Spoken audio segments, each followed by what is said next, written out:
CCLന്റെ ചരിത്രത്തിലെ ഏറ്റവും മികച്ച ബാറ്റ്സ്മാൻമാരിൽ 2 പേരാണ്. ഒന്ന് രാജീവ് പിള്ള, 2 വിക്രാന്ത്. കഴിഞ്ഞ 10 വർഷമായി ചെന്നൈയുടെ നെടുന്തൂണ് വിക്രാന്താണ്. അതുപോലെ തന്നെ കഴിഞ്ഞ 10 വർഷമായി കേരള സ്ട്രൈക്കേഴ്സിൽ നെടുന്തൂണും രാജീവ് പിള്ളയാണ്. പല കളികളിലും സ്വന്തം ടീമുകൾ ഒറ്റയ്ക്ക് ജയിപ്പിച്ചിട്ടുള്ള 2 താരങ്ങളാണ് വിക്രാന്തും അതുപോലെ തന്നെ രാജീവ് പിള്ളയും. കൂടാതെ CCLന്റെ ഒരു ടോട്ടൽ കരിയർ എടുത്ത് നോക്കുമ്പോൾ ഏതാണ്ട് 1000-ലധികം റൺസ് ഇവർ 2 പേരും നേടിയിട്ടുണ്ട്. സോ CCLന്റെ ചരിത്രത്തിൽ തന്നെ ഏറ്റവും മികച്ച 2 ബാറ്റ്സ്മാൻമാരുടെ ഏറ്റുമുട്ടലായിരിക്കും നമുക്ക് ഞായറാഴ്ച കാണാൻ സാധിക്കുക. പക്ഷേ ഇപ്പോഴത്തെ രാജീവ് പിള്ളയുടെ പെർഫോമൻസും അതുപോലെ തന്നെ വിക്രാന്തിന്റെ പെർഫോമൻസും ടീമിനെ എത്രത്തോളം സഹായിക്കുന്നു എന്നാണ് നമ്മൾ ഈ ഒരു വീഡിയോയിലൂടെ നോക്കാൻ പോകുന്നത്. വളരെ ചെറിയൊരു വീഡിയോ ആണിത്. കേരള സ്ട്രൈക്കേഴ്സ് ഇപ്പോഴും ഏറ്റവും കൂടുതൽ വിശ്വസിക്കുന്ന ബാറ്റ്സ്മാൻമാരിൽ ഒരാളാണ് രാജീവ് പിള്ള. പക്ഷേ അദ്ദേഹം ഇപ്പോഴും ഈ ഒരു ഫോർമാറ്റിനോട് ഇണങ്ങി ചേർന്നിട്ടില്ല എന്ന് വേണമെങ്കിൽ പറയാം. അദ്ദേഹം ഇപ്പോഴും ഈ ഒരു ഫോർമാറ്റിൽ ബാറ്റ് ചെയ്യുന്നത് ഒരു T20 പ്ലെയറായിട്ടാണ്. അതായത് പതുക്കെ തട്ടി ഒരു 5, 6, 7 അതായത് അവസാന ഘട്ടത്തിൽ കുറച്ച് ബിഗ് ഹിറ്റ് ചെയ്യാം എന്ന രീതിയിലാണ് അദ്ദേഹം ബാറ്റ് ചെയ്തുകൊണ്ടിരിക്കുന്നത്.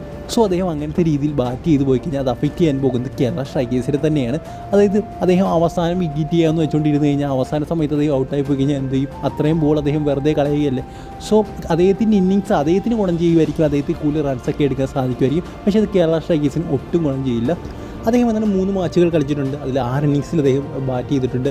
അതിൽ ഒരു ഇന്നിങ്സിൽ മാത്രമാണ് അദ്ദേഹം എന്താണ് 46 റൺസ് നേടിയത്. ബാക്കിയുള്ള ഇന്നിങ്സിലെല്ലാം വൻ പരാജയമാണ്. കാരണം ഇത്രയും നമ്മൾ ഫോക്കസ് ചെയ്യുന്ന രാജീവ് പിള്ളയാണ്. അദ്ദേഹം ബാറ്റ് ചെയ്യുമെന്നാണ് നമ്മൾ ഏറ്റവും കൂടുതൽ വിചാരിക്കുന്നത്.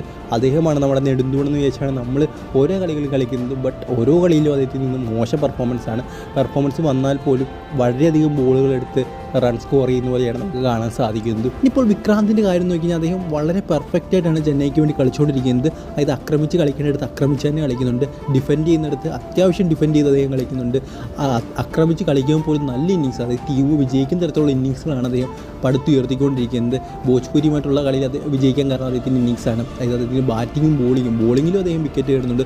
സോ എല്ലാ രീതിയിലും ചെന്നൈയുടെ ഒരു നട്ടിലെന്ന് പറയുന്നത് വിക്രാന്താണ്. വിക്രാന്തിൻ്റെ കളിയിലാണ് എല്ലാം ഇരിക്കുന്നത്. പിന്നെ അജയ് എന്ന് പറയുന്നൊരു ബാറ്റ്സ്മാനുണ്ട്. അദ്ദേഹം ഉണ്ടെങ്കിൽ പോലും വിക്രാന്ത് കൊടുക്കുന്ന ആ ഒരു കോൺട്രിബ്യൂഷൻസ് വളരെ വലുതാണ്. അത് ബോളിങ്ങിലും അതുപോലെ തന്നെ നേരത്തെ പറയുന്നത് ബാറ്റിംഗ്. കൂടാതെ ഇപ്പോൾ വിക്രാന്തിനെ ചെന്നൈ റൈനോസിൻ്റെ ക്യാപ്റ്റൻ കൂടി ആക്കിയിട്ടുണ്ട്. എനിക്ക് തോന്നുന്നു ആര്യയായിരുന്നു ഇതുവരെ ക്യാപ്റ്റൻ, അദ്ദേഹത്തെ മാറ്റിയപ്പോൾ വിക്രാന്തിനെ ആക്കിയിട്ടുണ്ട്.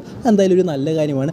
ആര്യ ക്യാപ്റ്റൻ എന്ന് പറയുന്നേ ഉള്ളൂ, സംഭവങ്ങളെല്ലാം ചെയ്തു. അത് ഫീൽഡ് സെറ്റ്, അവർക്ക് മോട്ടിവേഷൻ ചെയ്യുന്ന എല്ലാം വിക്രാന്താണ്. സോ അദ്ദേഹം ഡിസേർവിംഗ് ആണ് ഒരു ക്യാപ്റ്റൻസിക്ക്.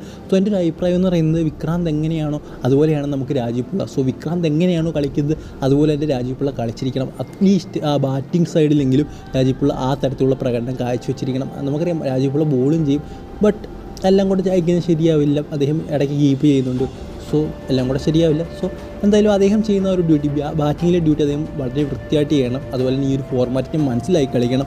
അധികം ഡോട്ട് ബോൾസ് എടുക്കാതിരിക്കാൻ നോക്കണം. ഈ ഒരു ഡിഫെൻഡ് ചെയ്തുള്ള കളി മാക്സിമം അവസാനിപ്പിക്കാൻ പറ്റുമോ അത്രയും അവസാനിപ്പിക്കുക. പ്രത്യേകിച്ചും പവർ പ്ലേ, അദ്ദേഹത്തേക്ക് ഓപ്പണിങ്ങിന് ഇറങ്ങും കേരള സ്ട്രൈക്കേഴ്സ് പലപ്പോഴും. ആ ഒരു പവർ പ്ലേയിലാണ് അദ്ദേഹം ഈ ഒരു ഡിഫെൻഡിങ് ഗെയിം കളിച്ചുകൊണ്ടിരിക്കുന്നത്. സോ ഇതിൻ്റെ ആ ഒരു അപ്രോച്ച് ചേഞ്ച് ആകണം. വിക്രാന്തിൻ്റെ കൂട്ടത്തിൽ ഇതിൻ്റെ അപ്രോച്ച് ചേഞ്ച് ആകണം.